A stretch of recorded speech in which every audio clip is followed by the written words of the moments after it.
خدا یسوع مسیح میں آپ سب کو سلام۔ اگر آپ کے پاس بائبل مقدس ہے تو پلیز میرے ساتھ کھولیے متی کی انجیل 25 باب۔ کلام میں لکھا ہے، اس وقت آسمان کی بادشاہی ان 10 کنواریوں کی مانند ہوگی جو اپنی مچھلیں لے کر دلہا کے استقبال کو نکلی۔ ان میں 5 بے وقوف اور 5 عقل مند تھیں۔ جو بے وقوف تھیں انہوں نے اپنی مچھلیں تو لے لیں مگر تیل اپنے ساتھ نہ لیا، مگر عقل مند نے اپنی مچھلوں کے ساتھ اپنی کپیوں میں تیل بھی لے لیا۔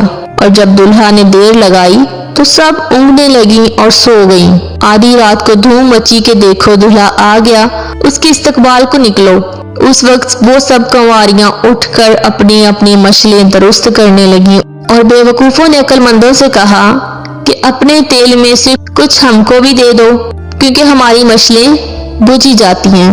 عقل مندوں نے جواب دیا کہ شاید ہمارے تمہارے دونوں کے لیے کافی نہ ہو، بہتر یہ کہ بیچنے والوں کے پاس جا کر اپنے واسطے مول لے لو۔ جب وہ مول لینے جا رہی تھی تو دلہا آ پہنچا، اور جو تیار تھی وہ اس کے ساتھ شادی کے جشن میں اندر چلی گئیں، اور دروازہ بند ہو گیا۔ پھر وہ باقی کنواریاں بھی آئیں اور کہنے لگیں، اے خداوند ہمارے لیے دروازہ کھول دے۔ اس نے جواب میں کہا، میں تم سے سچ کہتا ہوں کہ میں تم کو نہیں جانتا۔ بس جاگتے رہو، کیونکہ تم نہ اس دن کو جانتے ہو نہ اس گھڑی کو۔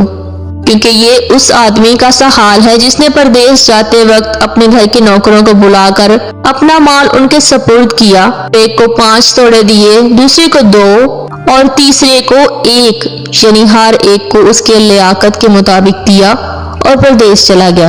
جس کو 5 توڑے ملے تھے اس نے فوراً جا کر ان سے لین دین کیا اور 5 توڑے اور پیدا کر لیے۔ اسی طرح جسے 2 ملے تھے اس نے بھی 2 اور کمائے، مگر جس کو 1 ملا تھا اس نے جا کر زمین کھودی اور اپنے مالک کا روپیہ چھپا دیا۔ بڑی مدت کے بعد ان نوکروں کا مالک آیا اور ان سے حساب لینے لگا۔ جس کو 5 توڑے ملے تھے وہ 5 توڑے اور لے کر آیا اور کہا، اے خداوند تو نے 5 توڑے مجھے سپرد کیے تھے، دیکھ میں نے 5 توڑے اور کمائے۔ اس کے مالک نے اس سے کہا، اے اچھے اور دیانتدار نوکر، شاباش، تو تھوڑے میں دیانتدار رہا، میں تجھے بہت چیزوں کا مختار بناؤں گا، اپنے مالک کی خوشی میں شریک ہو۔ اور جس کو 2 توڑے ملے تھے اس نے بھی پاس آ کر کہا، اے خداوند تو نے 2 توڑے مجھے سپرد کیے تھے، دیکھ میں نے 2 توڑے اور کمائے۔ اس کے مالک نے اس سے کہا، اے اچھی اور دیانتدار نوکر، شاباش، تو تھوڑے میں دیانتدار رہا، میں تجھے بہت چیزوں کا مختار بناؤں گا، اپنے مالک کی خوشی میں شریک ہو۔ اور جس کو 1 توڑا ملا تھا وہ بھی پاس آ کر کہنے لگا، اے خداوند میں تجھے جانتا تھا کہ تو سخت آدمی ہے، اور جہاں نہیں بویا وہاں سے کاٹتا ہے، اور جہاں نہیں بکھیرا وہاں سے جمع کرتا ہے۔ پس میں ڈرا اور جا کر تیرا توڑا زمین میں چھپا دیا، دیکھ جو تیرا ہے وہ موجود ہے۔ اس کے مالک نے جواب میں اس سے کہا، اے شریر اور سست نوکر، تو جانتا تھا کہ جہاں میں نے نہیں بویا وہاں سے کاٹتا ہوں، اور جہاں میں نے نہیں بکھیرا وہاں سے جمع کرتا ہوں۔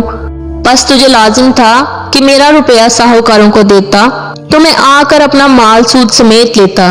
بس اس سے وہ توڑا لے لو، اور جس کے پاس 10 توڑے ہیں اسے دے دو، کیونکہ جس کے پاس ہے اسے دیا جائے گا اور اس کے پاس زیادہ ہو جائے گا، مگر جس کے پاس نہیں ہے اس سے وہ بھی جو اس کے پاس ہے لے لیا جائے گا۔ اور اس نکمے نوکر کو باہر اندھیرے میں ڈال دو، وہاں رونا اور دانت پیسنا ہوگا۔ جب ابن آدم اپنے جلال میں آئے گا اور سب فرشتے اس کے ساتھ آئیں گے، تب وہ اپنے جلال کے تخت پر بیٹھے گا، اور سب قومیں اس کے سامنے جمع کی جائیں گی، اور وہ ایک دوسرے سے جدا کرے گا، جیسے چرواہا بھیڑوں کو بکریوں سے جدا کرتا ہے، اور بھیڑوں کو اپنے داہنے اور بکریوں کو بائیں کھڑا کرے گا۔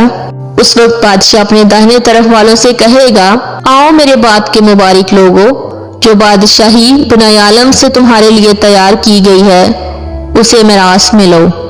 کیونکہ میں بھوکا تھا، تم نے مجھے کھانا کھلایا، میں پیاسا تھا، تم نے مجھے پانی پلایا، میں پردیسی تھا، تم نے مجھے اپنے گھر میں اتارا، ننگا تھا، تم نے مجھے کپڑا پہنایا، بیمار تھا، تم نے میری خبر لی، قید میں تھا،